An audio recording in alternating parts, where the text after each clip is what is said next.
आलू गोश्त यकीनन आपने खाया भी होगा और बनाया भी होगा।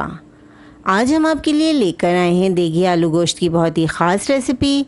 इस देगी आलू गोश्त को बनाना बहुत ही आसान है और ये जायके में बहुत ही लाजवाब है। आज हम आपके लिए लेकर आए हैं देगी आलू गोश्त बनाने की मज़ेदार रेसिपी। देगी आलू गोश्त बनाने के लिए हमने ऑयल को गर्म करने के लिए रख दिया है लो फ्लेम पर। अब हम इसमें ऐड करेंगे 2 मीडियम साइज़ की प्याज, जिसे हमने बारीक काट लिया है। प्याज को हम गोल्डन फ्राई करेंगे। आलू गोश्त बनाने का सबका अंदाज मुनफरिद होता है, सब मुख्तलिफ अंदाज से आलू गोश्त बनाते हैं। इस रेसिपी से बहुत ही ज़बरदस्त आलू गोश्त तैयार होता है, बहुत मज़ेदार बनता है। दावत में भी आप इसे सर्व कर सकते हैं और डेली रूटीन में जैसे छुट्टी वाले दिन भी आप इसे बना के एंजॉय कर सकते हैं। प्याज का कलर आप देख सकते हैं गोल्डन हो गई है हमारी प्याज। प्याज को हम निकाल कर अलग रख लेंगे और आधा कप दही के साथ हम प्याज को ब्लेंड कर देंगे। अब हम इसी तेल में गोश्त ऐड कर देंगे। आधा किलो हमने बीफ लिया है। आप चाहें तो इसे मटन में भी बना सकते हैं या चिकन में भी बना सकते हैं। हड्डी वाला गोश्त लिया है हमने। गोश्त के साथ ही हम ऐड कर देंगे 2 खाने के चम्मच अदरक लहसुन का पेस्ट, 1 मीडियम साइज की पिसी हुई प्याज। थोड़ा सा पानी शामिल करके हमने प्याज को ब्लेंड कर लिया है। देगी स्टाइल हम आलू गोश्त बना रहे हैं, इसलिए हम इसमें दोनों तरह की प्याज यूज़ कर रहे हैं। पिसी हुई प्याज भी डाली है हमने और गोल्डन ब्राउन प्याज भी हम इसमें ऐड करेंगे। आप देख रहे हैं देगी आलू गोश्त की बहुत ही मज़ेदार रेसिपी। 4 से 5 मिनट हम गोश्त को अच्छी तरह भूनेंगे, तमाम पानी खुश्क हो जाएगा। उसके बाद हम इसमें मसाले ऐड करेंगे। ऑयल सेपरेट हो गया है, तमाम पानी खुश्क हो गया है गोश्त का। 4 छोटी इलायची और 4 लौंग ऐड करेंगे।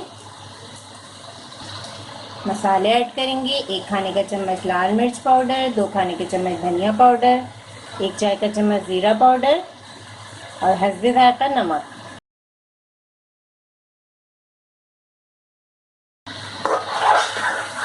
मसाले डालने के बाद 2 से 3 मिनट इसे हम मज़ीद फ्राई करेंगे, गोश्त को मज़ीद भूनेंगे। आधे कप दही के साथ अब हम ये प्याज पीस लेंगे, ब्लेंडर में ब्लेंड कर लेंगे। हम दही और प्याज का मिक्सचर ऐड करेंगे। ऑयल सेपरेट होने के बाद इसमें पानी ऐड करेंगे 2 से 3 ग्लास। अब हम इसमें ऐड कर रहे हैं 3 ग्लास गर्म पानी। गर्म पानी ऐड करने से सालन का जो कलर है बहुत ही अच्छा हो जाता है। और ये सालन पक के तैयार होगा तो इसका कलर बिल्कुल खिलता हुआ बनेगा इंशाल्लाह। अब पानी ऐड करने के बाद हम पैन को कवर करके 1 से 1.5 घंटा पकाएंगे ताकि गोश्त अच्छी तरह गल जाए। गोश्त को पकते हुए 1.5 घंटा हो चुका है। गोश्त तकरीबन 90% गल चुका है। अब हम इसमें ऐड करेंगे आलू। एक आलू को हमने बस 2 पीसेस में कट कर लिया है। एक आलू के हमने 2 टुकड़े किए हैं। 5 आलू ऐड कर रहे हैं। आलू ऐड करने के बाद 2 से 3 मिनट भूनेंगे आलू के साथ गोश्त को। 1/4 टीस्पून हम इसमें जायफल जावित्री का पाउडर ऐड करेंगे खुशबू के लिए। सिर्फ 1 ग्लास पानी हम और ऐड कर देंगे शोरबे के लिए, ताकि आलू भी अच्छी तरीके से गल जाएं। पैन को कवर करके तकरीबन 20 से 25 मिनट मज़ीद पकाएंगे, क्योंकि आलू का साइज़ बड़ा है तो गलने में थोड़ा सा टाइम लगेगा। बहुत ही स्पेशल देगी आलू गोश्त की रेसिपी रेडी है। आप देख सकते हैं कितना मज़ेदार सा देगी आलू गोश्त तैयार है। अब हम फ्लेम को ऑफ कर देंगे। अब हम 1 चाय का चम्मच गरम मसाला ऐड करेंगे। गरम मसाला हमेशा आखिर में ऐड किया कीजिए। हरा धनिया ऐड करेंगे। अब हम देगी आलू गोश्त को सर्व करेंगे।